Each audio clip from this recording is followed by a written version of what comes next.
نحمد اللہ تعالی ونصلی ونسلم علی رسولہ الکریم، اما بعد۔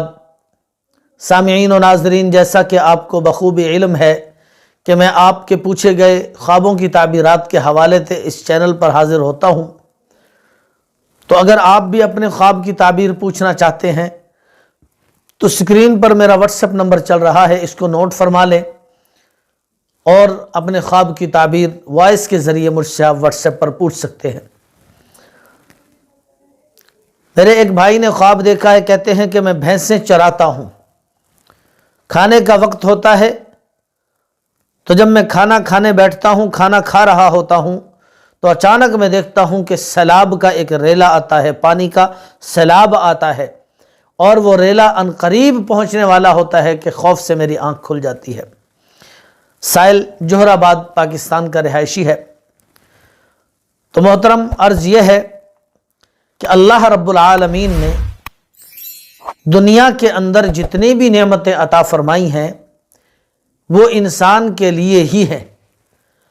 لیکن اس کے ساتھ ساتھ اللہ رب العالمین نے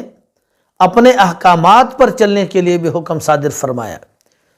جیسے کہ نماز کو قائم کرنا، زکوٰۃ کو ادا کرنا، اگر مالدار ہے تو حج ادا کرنا، اور اسی طرح رمضان المبارک کے ماہ سیام میں رمضان کے روزے رکھنا، یہ سارے سنن ہیں، اور واجبات کی ادائیگی کرنا، فرائض اور سنن کی ادائیگی کرنا، یہ اللہ رب العالمین نے ہم سب کے ذمے لگایا ہوا ہے۔ اب ہم دنیا کے اندر مگن ہیں، جانوروں کو پال رہے ہیں اور دوسرے قسم کے ہم انعامات سے فائدہ اٹھا رہے ہیں، لیکن اگر اللہ کے احکامات کو ہم پورا نہیں کریں گے تو پھر اللہ رب العالمین کا ان قریب کوئی عذاب ہمیں پکڑ نہ لے، اللہ معاف فرمائے۔ تو آپ کے خواب کی تعبیر یہ ہے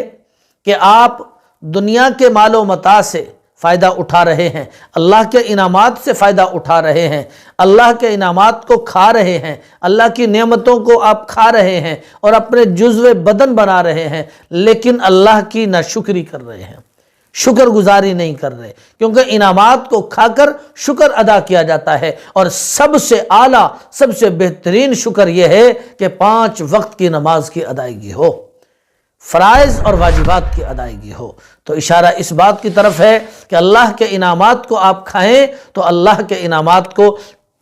اگر کھائیں تب بھی، نہ کھائیں تب بھی اللہ کا حکم ہے، اللہ کی نعمتیں بھی ہمارے لیے ہیں، اللہ کے حکم بھی ہمارے لیے ہیں، ہم نے فرائض کی بھی ادائیگی کرنی ہے، واجبات اور سنن کی بھی ادائیگی کرنی ہے، اور جو اللہ کے انعامات ہیں ان سے فائدہ اٹھاتے ہوئے اللہ کا شکر بھی ادا کرنا ہے۔ تو یہ ضروری ہے، اللہ پاک مجھے اور آپ کو اپنے انعامات پر شکر کرنے کی توفیق عطا فرمائے۔ السلام علیکم ورحمۃ اللہ وبرکاتہ۔